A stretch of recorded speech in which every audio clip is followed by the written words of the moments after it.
Hey, what's up, White Boy Lockdown family? On this video here, we're gonna bring a guest from California on. Guest name is Incredible Javier. He's got a channel on YouTube. Check it out. I'll leave it in the description and all that.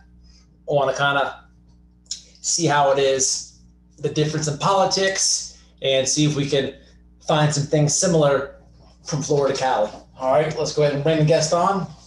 Show them some love like we always do. You guys already know. Smash that like if you haven't done it. Share the video. Share it to somebody white. Share it to somebody Spanish. Share it to somebody black. Share it to somebody like-minded. Let's grow the community, man. Join the members. You know what it is. Let's bring them on.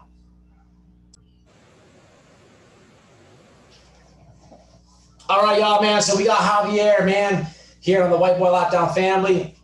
He's got a channel. He did some youthful offender time out there in California. I brought him onto the channel, man, just for a quick interview, man. So one of the first things I want to ask you is, out here in Florida, the Spanish guys, when you're locked up, and the white guys, man, there's like an unwritten bond there.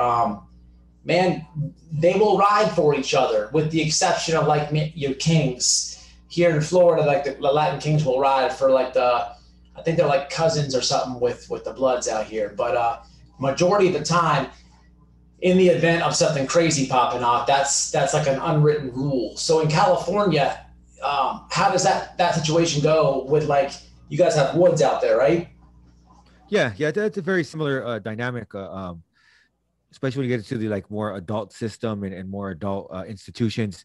In California Youth Authority, where I was at, amongst the younger guys, it's basically every man for himself, really. So Yeah. so there's really not too many. Aren't really too many alliances. However, when you get to like YTS and Chad, that's still juvenile. They're still considered juvenile facilities, but they're adult institutions. So it's crazy because it's like it's still part of the California Youth Authority, but they hold adults from the ages of 18 to 25. That's the longest they could keep somebody in YA, so they're 25. And so there you'll see more of an alliance there. But in the younger facilities, not too much. There aren't too many alliances there. It's just basically every man for himself, and it's like balls to the walls. You know what I mean? Yeah, no, I know exactly what you mean, brother. Yeah, man, it's crazy. Every man for himself. Hey, look, that's how it is, man. Out here, I've done some youthful offender time too, man. Unfortunately, it took me a couple times in and out to get together. But what was one of the more crazier things you saw out there in Cali with in the youth section? What was one of the most crazier stories per se you happen to see, like, a white dude get into out there? Really, I didn't see too many. There wasn't really too many like white homies or white guys really in Nellis. Where was one, his name was fuck, I forgot what they called him, but he was from a clique called Suicidal Tendency. So he was a wood, and he rode with the homies because the whites didn't really have a car in Nellis. They Gotcha. were like yeah. So but he rode with the homies, and he would do his thing. So he would handle his business, and he was definitely outnumbered because the Bloods and the Crips, they really didn't have. There's a lot of animosity they had towards Woods. I So bet. anytime they got there, they would try to break them down and shit. And so there weren't really too many active Woods right there in Nellis, but he was one of them. And he did his thing. He rode with the homies, and after a while, the homies kind of backed him up because they sound like, yeah, this fool's handling his business. You know what I mean? And that's the Yeah, way it was man, in him for Nellis. himself. Yeah, in Nellis, you'll have motherfuckers trying to break you. You have motherfuckers trying to get at you, trying to do everything they can. And for the most part, in the beginning, people will leave you alone to see how you're gonna react to it. They want to see what you're about. But once they see this motherfucker got hurt, then they're gonna try to, step in and come roll with us, take you under the, I wouldn't say under the wing because that's kind of a derogatory word in Nellis, but they'll kind of Okay. come with us. You know what I mean? Roll with us. So Yeah. but yeah, so he ended up rolling with the homies. And YTS, which was the adult youth offender facility, I did see when there was a wood that got jumped by a group of Crips. They kicked it off in church Protestant services, and yeah, the homies jumped for them, and that was a big ass fucking riot. I wasn't there. I'm not a Protestant, so I wasn't there.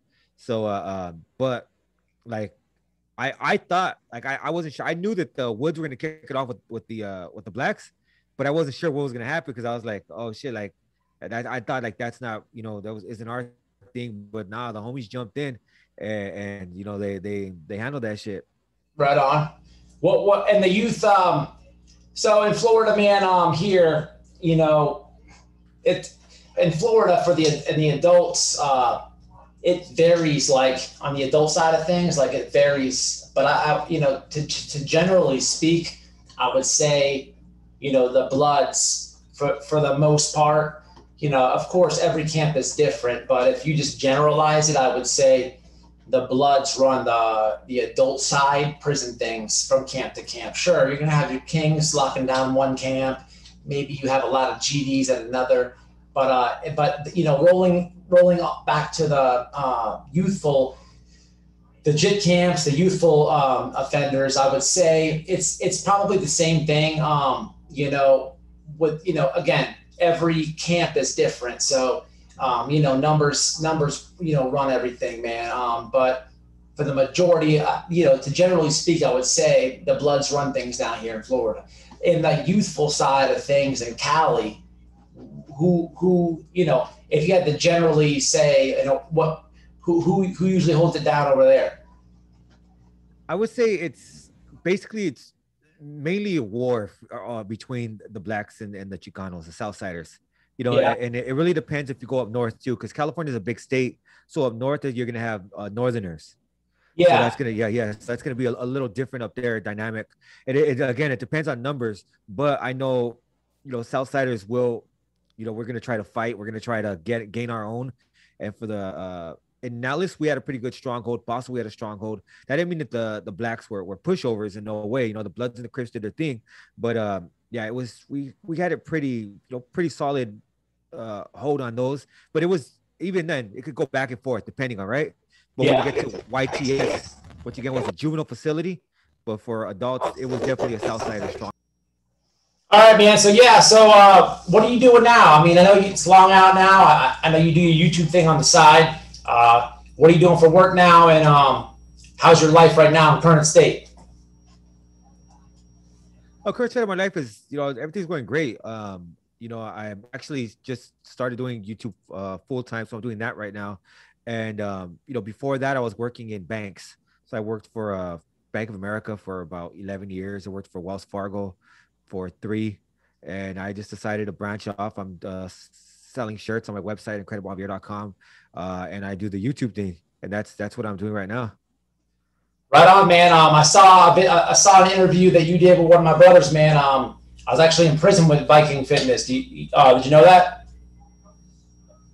No, I didn't know that, but much love to Viking Fitness. Cool. Yeah, shout out to him, man. And one of our subs, Eyes Never Lies, he got at me on DM, man, and I'm glad that he brought us together. I've been watching some of your stuff. I don't watch all of it, but I jumped into live the other night. I do randomly, but I want to tell the whole White Boy Lockdown family, man, jump on over there, man. I'm going to leave his Instagram, but more importantly, his YouTube, probably in the pinned comment, but also in the description, man. So check him out, man. And always, brother, Incredible Javier on YouTube, and also shoot over to Vikings page and check out. They did a little bit longer of a video interview. But yeah, man, salute, man, and hey, man, much success to you, man. I appreciate that, G. Always, brother. Whatever way on. All right, man. Y'all, until the next one, man. Stay out, stay safe, and stay solid, man.